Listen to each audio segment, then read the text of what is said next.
Hurricane Claudia, named by the Spanish Meteorological Agency AEMET as part of the Southwest Atlantic Hurricane Naming System, began forming on November 12, 2025, in the Atlantic Ocean and moved rapidly westward towards Europe, bringing with it a cold, moist air mass that interacted with a low-pressure system over the Iberian Peninsula, producing heavy rainfall, strong winds, and high waves that then hit Portugal beginning in the early hours of November 13th.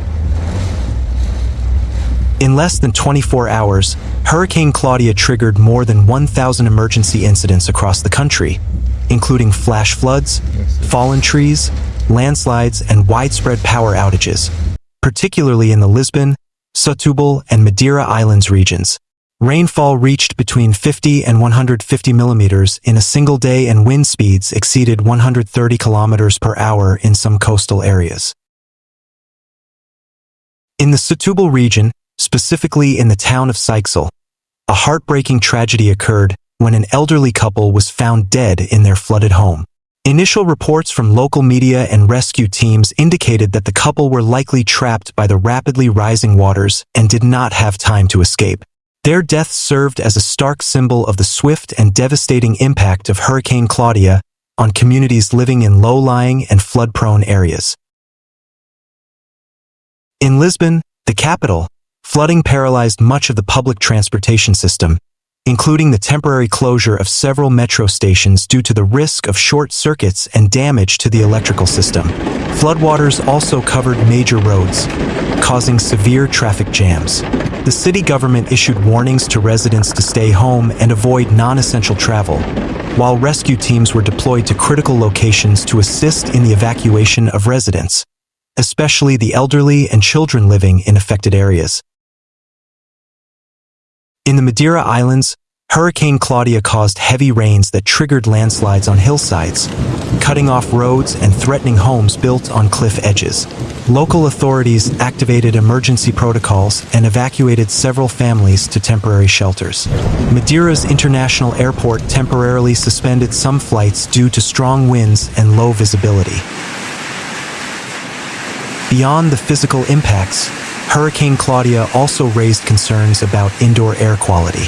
Monitoring agencies like IQ-Air warned that flooding could increase the risk of mold growth and airborne contamination in flooded homes, which is dangerous for residents with respiratory illnesses or vulnerable groups such as children and the elderly. The government recommended that affected homes be immediately cleaned and dried to prevent long-term health impacts.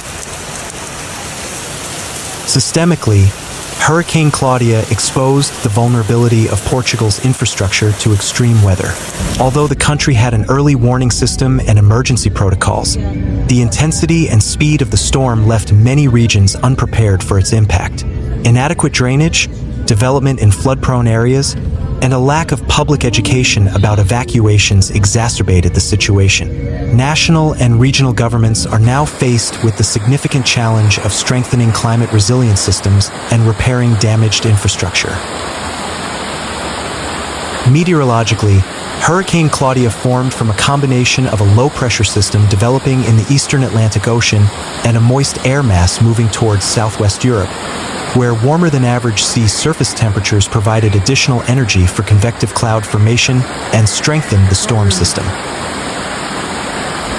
When this system approached Portugal's landmass on November 12 to 13, 2025, it brought with it extremely heavy rainfall of between 50 and 150 millimeters in a short period, as well as winds of up to 130 kilometers per hour, which caused coastal tidal surges and flash floods in low-lying areas such as Lisbon, Setúbal, and Madeira.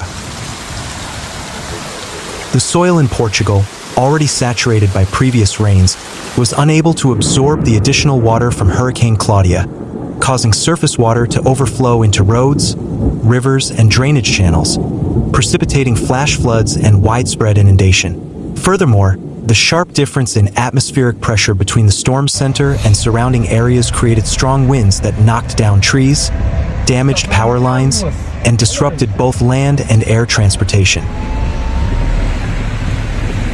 This phenomenon is part of a European autumn weather pattern increasingly influenced by global climate change, where rising ocean temperatures and a more humid atmosphere increase the likelihood of high-intensity and widespread storms. Hurricane Claudia was also influenced by a regional weather pattern known as the European Western Cyclone System. Low pressure forming in the Atlantic often moves eastward, affecting countries such as Portugal, Spain, France, and the United Kingdom. However, in Claudia's case, the storm's intensity and scope were much greater than usual, resulting in widespread and destructive impacts. This phenomenon suggests that global climate change has begun modifying storm characteristics in the European region, with rising ocean and atmospheric temperatures increasing the likelihood of high-intensity and longer-lasting storms, and expanding the impact area to areas previously less prone to extreme weather. In addition to atmospheric and oceanic factors, Hurricane Claudia was also triggered by unstable surface pressure dynamics in the eastern Atlantic, where low pressure forming near the Azores moved northeastward and met with a high-pressure system from North Africa, creating a convergence zone that strengthened winds and accelerated the formation of storm clouds. When the system reached Portugal, it brought with it winds exceeding 130 kilometers per hour, torrential rains reaching 150 millimeters in a single day, and tidal surges that threatened the coast, causing flash floods, landslides, and infrastructure damage in various regions, including Lisbon, Setúbal, and Madeira. From a climatological perspective, Hurricane Claudia is part of a growing trend of extreme weather events in Europe due to global warming, where a warmer atmosphere can hold more water vapor and produce heavier rainfall in shorter periods, strengthening low-pressure systems into more destructive storms. Meteorologists warn that storms like Claudia could become more frequent in the future, especially if greenhouse gas emissions are not curbed and ocean temperatures continue to rise, as these conditions create an ideal environment for the formation of high-intensity, wide-area storms. Hurricane Claudia also demonstrates how regional atmospheric dynamics can trigger systemic disruptions across multiple countries simultaneously, as in addition to Portugal, the storm also affected England, Wales, the Canary Islands, France, and Ireland, with wind and rain patterns spreading across Western Europe.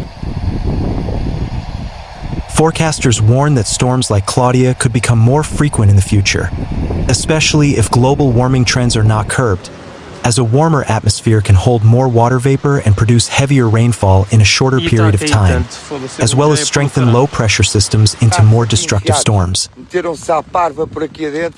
At the community level, solidarity and local response were key to coping with the storm's impact, as many residents helped evacuate neighbors, provided food and temporary shelter, and supported rescue teams in the search and rescue process. Social media was actively used to disseminate information about flood locations, evacuation points, and emergency needs. The government established direct communication channels with residents through emergency apps and hotlines to expedite coordination. In the coming days, Storm Claudia is expected to weaken and move northeast, leaving Portugal but still bringing the risk of further rainfall in some areas. The government urged residents to remain vigilant for potential flash floods and landslides and to follow weather updates from official sources. Technical teams began assessing the damage and developing recovery plans, including repairs to roads, power lines, and affected public facilities. Overall, Hurricane Claudia served as an important reminder for Portugal and other European countries of the urgency of climate change adaptation. Investment in weather-resistant infrastructure, public education, and early warning systems must be prioritized to prevent similar events from causing significant loss of life and damage in the future. The tragedy in Setúbal, the power outage in Setúbal, and the flooding in Lisbon are clear examples of the challenges that must be faced together, with a spirit of solidarity and a commitment to sustainability. The Portuguese government is now facing an urgent need to review its spatial planning policies, strengthen urban drainage systems, and expand flood protection zones. It is also essential to enhance emergency response capacity and community disaster training. The scientific community and environmental organizations are calling for an integrated approach between climate mitigation and infrastructure adaptation, so that hurricanes like Claudia are no longer inevitable disasters, but challenges that can be met with preparedness and solidarity. Vira. Vira, vira.